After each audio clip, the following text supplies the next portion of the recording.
Sweet 16 party on an island. That didn't occur. No. We know that she was almost certainly above the age of 17. We know that her father began to work in Mar-a-Lago at a certain time, and she got the job thereafter. We also know, I've been told at least, that Mar-a-Lago, the spa is closed during the hot months of the summer and reopens in the fall. So the earliest she possibly had met Ghislaine Maxwell would be in the fall of 2000, in which she's 17 and a couple of months. Yeah. She then said she didn't have sex with anybody other than Epstein for about a year and a half. Yeah. That makes her 18 and a half, not 17, not 15, not 16, but way above the age of consent. Yeah. Look, Rittenhouse was put on trial for murder for something he did at the age of 17. At 17, you're an adult. Yeah. At 17, she was an adult. At 18, she was an adult. If she got paid $15,000 to have voluntary sex with Prince Andrew, if that's true, she is a prostitute. Yeah. There's no doubt about that, and a very expensive one to boot. We also know that she got paid enormous amounts of money, according to testimony, by Jeffrey Epstein for her finding other girls. She was a pimp. This is what it's not spoken about, is it? Gathering other younger girls and bringing them to Epstein. Why is there sympathy? We have testimony that says she started to sell her body for drugs at a very young age. 12, 13, 14, well before she met Epstein. This is a woman who has yet been taken advantage of, yes, been victimized, but in turn has decided to victimize other people, other innocent people, and you cannot get away with that.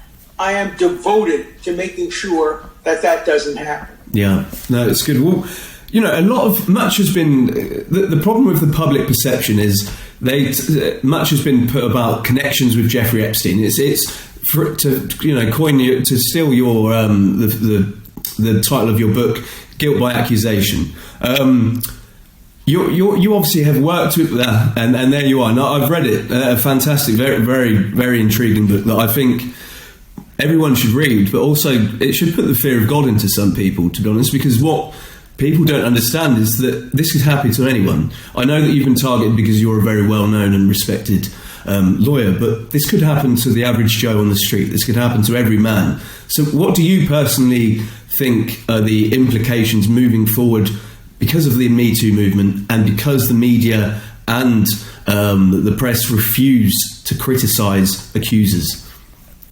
Well, it's interesting. Many of the leaders of the Me Too movement, several of the most prominent lawyers in the Me Too movement, have privately called me and told me that this is an outrage, that they know I'm innocent, they know I'm not the kind of person who would ever do this, they've seen the evidence, and they think that Virginia Giuffre is really hurting the Me Too movement. Yeah. But at the moment, the media doesn't have the courage to make that claim. Somebody could win a Pulitzer Prize for doing a completely thorough investigation on Virginia Giuffre and her lawyers, her lawyers. Her lawyers are part of this. Her lawyers are making fortunes of money off her lies. And, they've lied. They claim they've done it pro bono. No, they haven't done it pro bono. They put money in the bank. As the result of these settlements in these cases, she has earned upward of $5 million. She has become a very rich woman. She bought a fancy, fancy house in Australia, and she's ducking depositions and ducking subpoenas. She doesn't want the truth to come out. She is doing everything in her power to keep every piece of evidence suppressed. I, on the other hand, say, let it all come out. I have nothing to hide. I have nothing to hide. I have done nothing wrong sexually in the years that are relevant here. Nothing wrong sexually in my life. But the relevant years, I've done nothing that I'm ashamed of.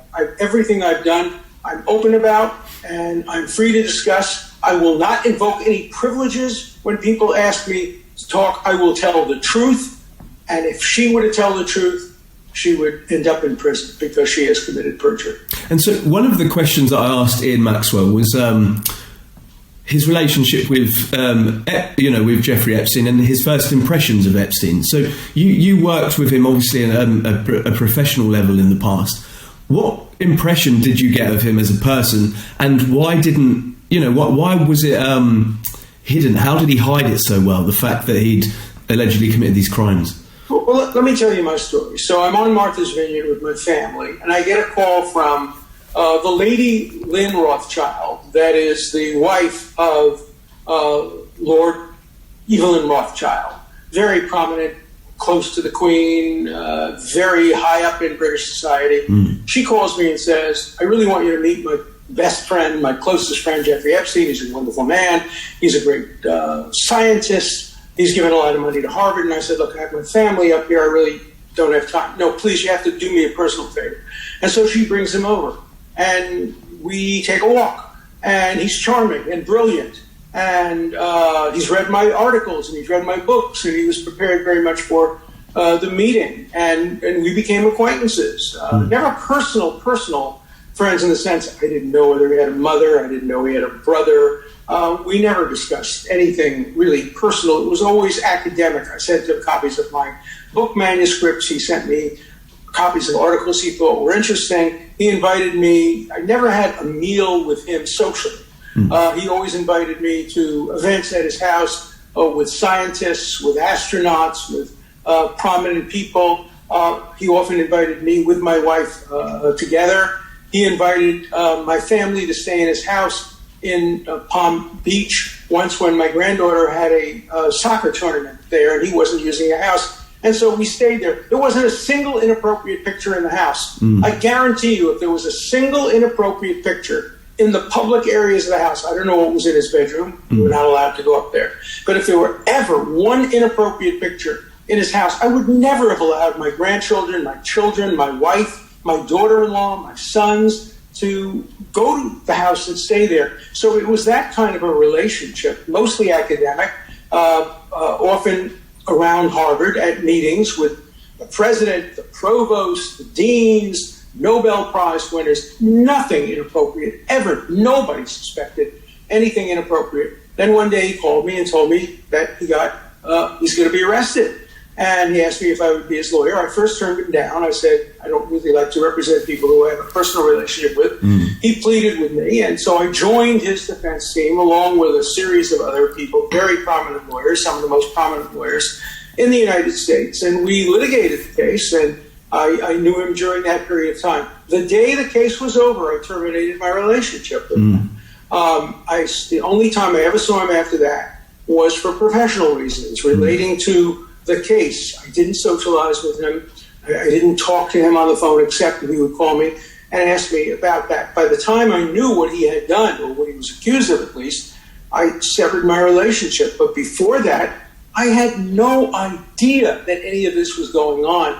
And I can tell you, neither did the president of Harvard, neither the provost of Harvard. The Harvard Hillel was built by Jeffrey Epstein and Leslie Wexner. They had a plaque.